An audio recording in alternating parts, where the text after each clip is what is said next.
긴급 재난 문자 알림을 듣고 좀 많이 놀라셨을 텐데요. 추가 여지는 없을지 관련 내용 짚어보겠습니다. 김광희 부산대 지질환경과학과 교수님 전화 연결되어 있습니다. 안녕하십니까? 예, 안녕하세요. 부산대학교의 김광입니다. 네, 전북 부안에서 규모 4.8의 지진이 발생했습니다. 현재까지의 동태와 상황 같은 건 어떻게 좀 진단하시나요? 예, 지금 저도 학교에 출근 막 해서 지진 발생했다는 걸 알아서 정확한 상황을 좀 더 자세히 봐야겠지만 예. 이번 지진이 발생한 이 장소는 우리가 옥천대라고 부르는 지질학적 구조 위에 위치하고 있습니다. 네. 옥천대라고 하는 게 강원도에서부터 전라북도, 전라남도를 거쳐서 우리나라 북동쪽에서부터 남서쪽으로 가운데를 가로지르는 지질학적 구조이거든요. 네. 이 구조 위에서 지진이 발생했고요. 이 구조에서는 그동안 크고 작은 지진들이 꾸준히 발생하고 네. 있었고요. 우리가 기억할 만한 지진 중에는 최근에 발생했었던 괴산 지진이라든가 네. 전북 장수에서 발생한 지진, 예. 그리고 이 주위에서 규모 3 이상 되는 지진들이 꾸준히 발생했었고요. 이렇게 규모 3 이상 되는 지진들이 발생을 하면 주변에 계시는 시민들이 느끼고 깜짝 놀라는 게 그런 상황들이 벌어지기도 했었습니다.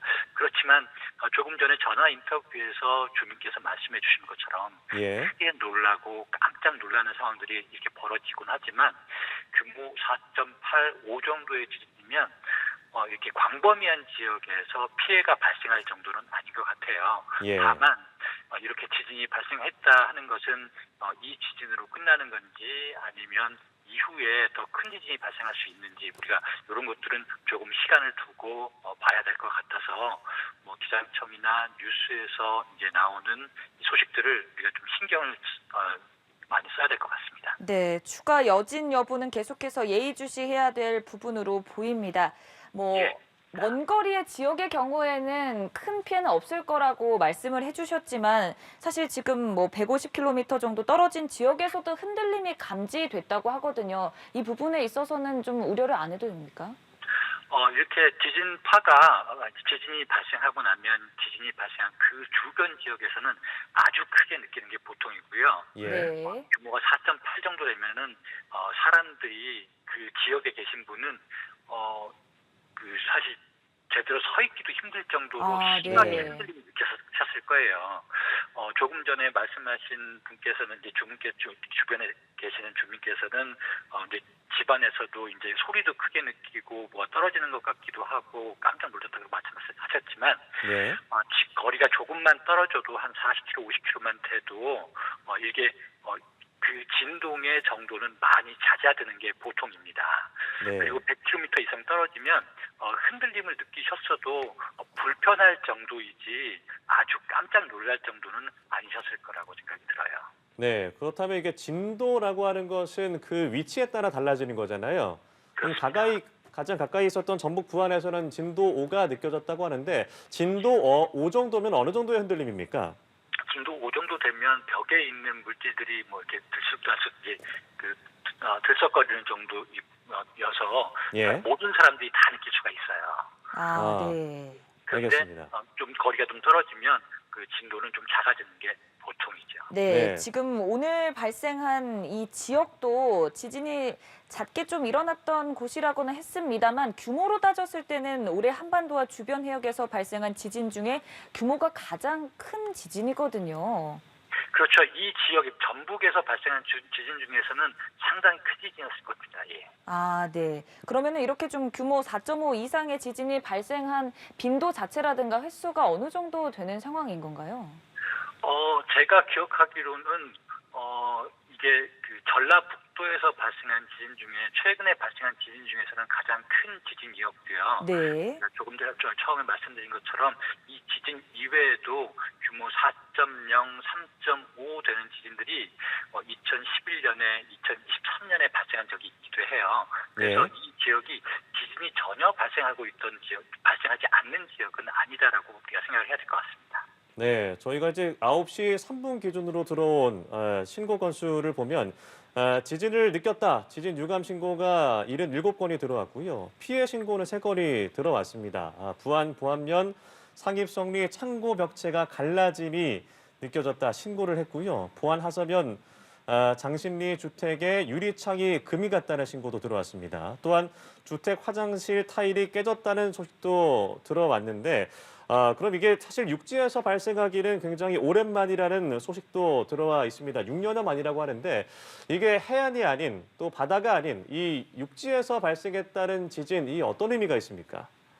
지진이 육지에서 발생하고 바다에서 발생하는 게 특별히 차이가 있는 것은 아니에요. 예. 지진이 발생했다는 것 자체가 지하에 지진을 일으킬 수 있는 구조가 있고, 다시 말하면 단층이 있다는 얘기고요. 네. 이 단층이 현재 상황에서, 현재 응력장 하에서 움직일 수 있는 조건이 만들어져 있다는 얘기거든요. 우리나라에서도 크고 작은 지진들이 크게 꾸준히 발생하고 있고요. 이러한 지진들 중에는 어떨 때는 규모 5 이상 되는 지진이 오늘처럼 규모 3.5, 4.5, 4.8 이런 지진들이 발생해서 사람들이 느끼는 경우도 있고요. 어떤 지진들은 이게 좀 피해를 유발시킬 정도로 큰 지진이 발생한 적이 있기도 합니다. 다시 돌아가서 바다에서 발생했느냐, 육지에서 발생했느냐, 이게 아주 큰 의미가 있는 것은 아닐 것 같고요. 다만 우리가 기억해야 되는 것은 이렇게 지진이 꾸준히 발생하고 있다는 것은 이 지역에 지진을 일으킬 수 있는 구조가 있다는 것이고, 구조가 언제 얼마나 큰 지진으로 발생하게 될지는 지금으로서는 얘기하기가 좀 어려운 상황인 것 같습니다. 네, 그래서 더 좀 여진에 대한 우려가 큰 상황인데 앞서서도 이번 4.8의 지진 이후에 여진 가능성이 있다고 말씀하셨잖아요. 앞으로 며칠 정도 아니면 몇 시간 정도 얼마나 좀 긴장 상태를 가져가야 될까요? 이렇게 규모 4.8 지진 정도가 발생하면 우리가 한 일주일 정도 이렇게 지진이 발생하실 가능성이 있지 않는지 꾸준히 보고요. 아마 제가 정확히는 확인이 안 되고 있지만 규모 4.8 지진이 발생한 이후에 조그만 지진들이 꾸준히 발생하고 있습니다. 예. 이런 지진들이 발생하는데 해도 이렇게 지금 당장 이렇게 크게 걱정하실 필요는 없지만 혹시라도 이 큰 지진이 발생하고 난 후에 작은 지진 정도로만 끝나지 않고 더 큰 지진이 발생하지 않는지 우리가 좀 예의주시해야 될 것 같습니다.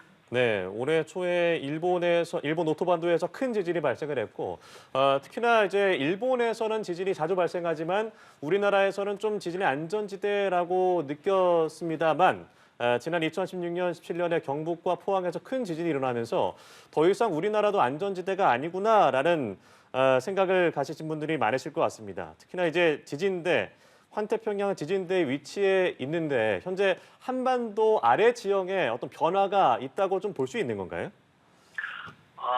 그렇게 보기에는 조금 어려운 상황이지만 우리나라 주변에 조금 전에 말씀하신 것처럼 전 세계에서 발생하는 큰 지진들의 대부분은 이렇게 지진이 발생하는 지역들이 정해져 있고 조금 전에 말씀하신 것처럼 환태평양 주변에 큰 지진들이 많이 발생하고 있는 지역들이 있어서 이 지역들을 우리가 크게 환태평양 조산대 이렇게 부르고 있습니다.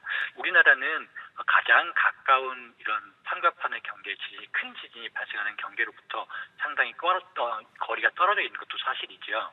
그렇지만 우리나라에서 발생하는 지진이 크지는 않지만 규모가 우리나라 역사적으로 보면 규모가 6.5 이상 되는 큰 지진이 발생해서 사람들이 크게 피해를 본 적도 있으니까 앞으로도 우리나라에서 규모 6 이상의 지진이 발생할 수 있다는 걸 생각을 하고 모든 준비를 해야 될 것 같아요.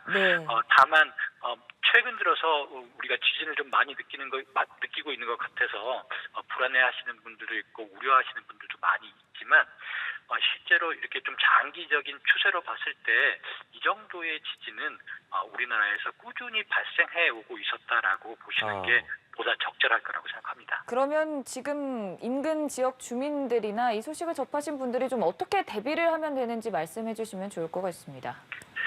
일단 이런 지진들이 발생하면 모두들 깜짝 놀라게 마련이고요.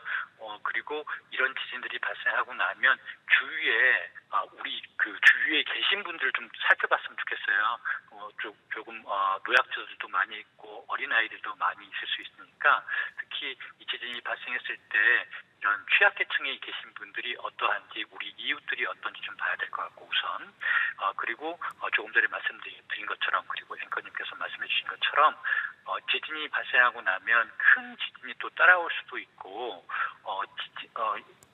그 상당한 시간 동안 우리가 이 주위를 좀 꾸준히 확인을 좀 해야 돼요. 지진이 계속 발생하고 있는지. 그래서 이런 기상청에서 발표하는 내용들, 방송을 통해서 전파되는 내용들을 우리가 꾸준히 청취를 해줘야 될 것 같고, 만약에 큰 지진이 발생한다 그러면 이 지자체나 정부에서 인도해 주는 대로 따라가면서 대응하면 되실 것 같습니다. 네, 알겠습니다. 전북 부안 지진 관련해서 김광희 부산대 지질환경과학과 교수와 이야기 나눴습니다. 교수님 고맙습니다. 고맙습니다.